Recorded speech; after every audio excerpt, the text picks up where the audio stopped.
It is Monday, December the 8th, 2025. This is The Warning.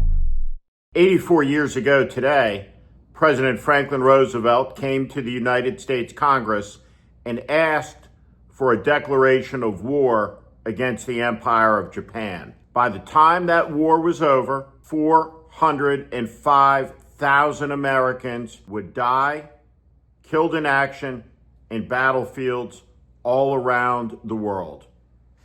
Upwards of 80 million people, some estimates are as high as 100 million, died in the Second World War, humanity's greatest crisis. We should remember that as Donald Trump burns down the alliances that have kept the world safe, as Donald Trump wraps his arms around a Russian dictator and sells out a democratic nation, as Czechoslovakia was sold out in 1938. History, well, at least the algorithm says, is not something you like to hear about very often.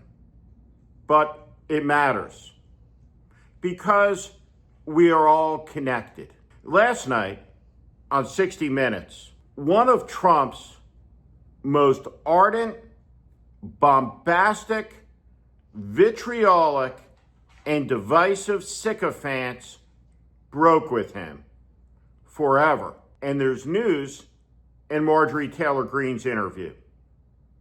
She declared she's America first. Trump is MAGA.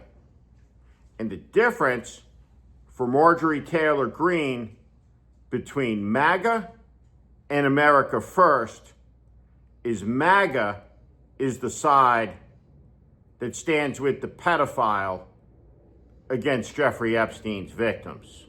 MAGA is the corrupt side that stands with the crypto dealers, that stands with the world's thugs. And Marjorie Taylor Greene appreciates that she's been betrayed. And though I don't have much good to say about her, I'll say this. Though she's unfit, she is honest, and she is brave. Braver than all those eunuch MAGA men. Let's talk about them.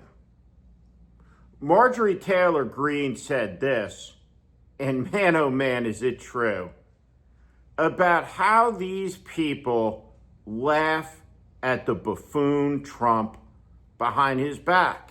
Behind the scenes, do they talk differently? Yes. How? It would shock people. Well, let's shock people. Okay.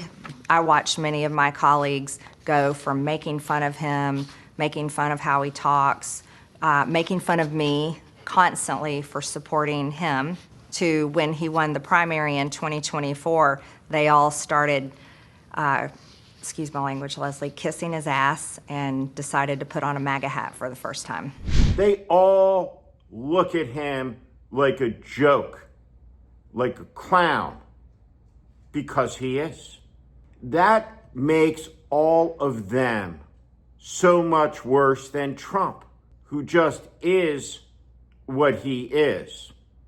But they all know what he is, and not only do they fear him, they worship him out of fear. But today, trust me, they're laughing about this. Donald John Trump, recipient of the FIFA Peace Prize. Let's watch this in 3 parts. The first is the absurdism of the introduction. Please welcome the very first winner of the FIFA Peace Prize, the 45th and 47th President of the United States of America, Mr. Donald J. Trump. Please.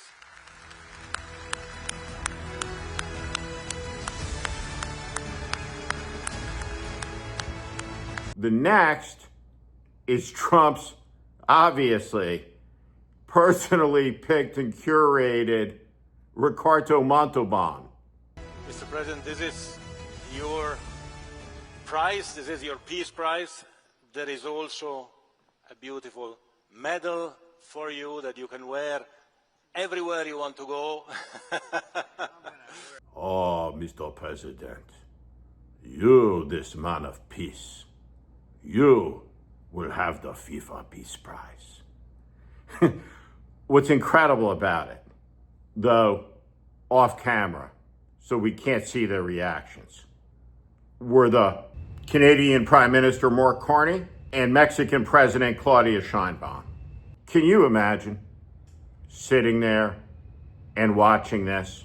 The insanity of it. Let's watch Trump pick up the medal like a 4-year-old on the spectrum and drape it around his neck.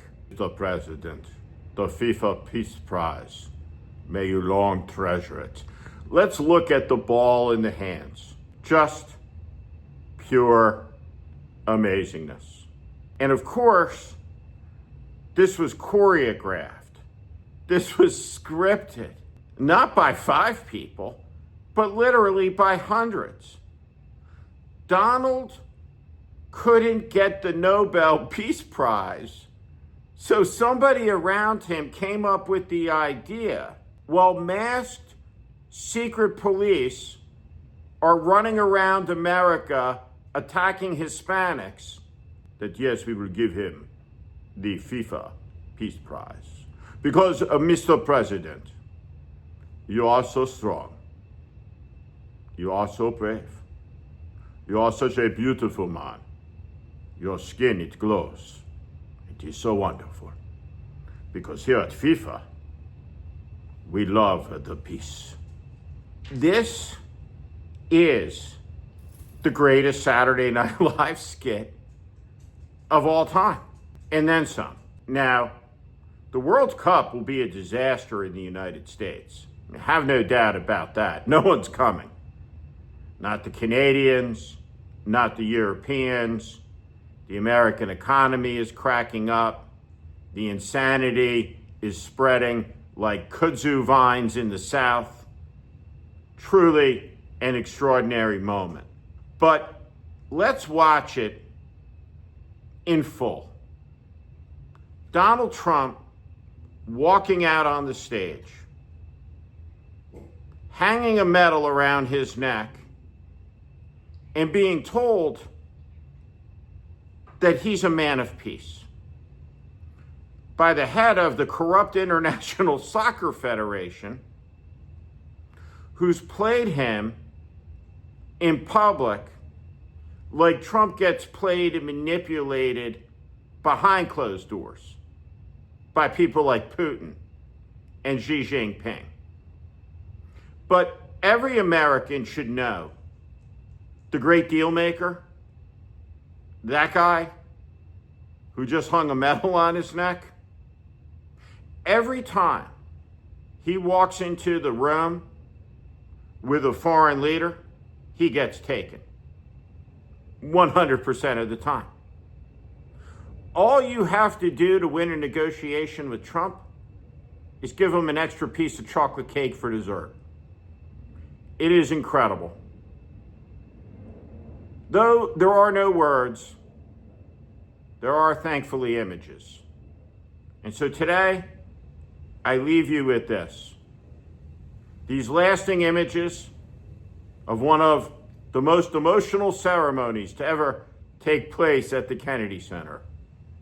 The awarding of the FIFA Peace Prize to President Donald J. Trump by Ricardo Montalban, or at least the closest Trump could get to renting the original. What a shame. What a joke.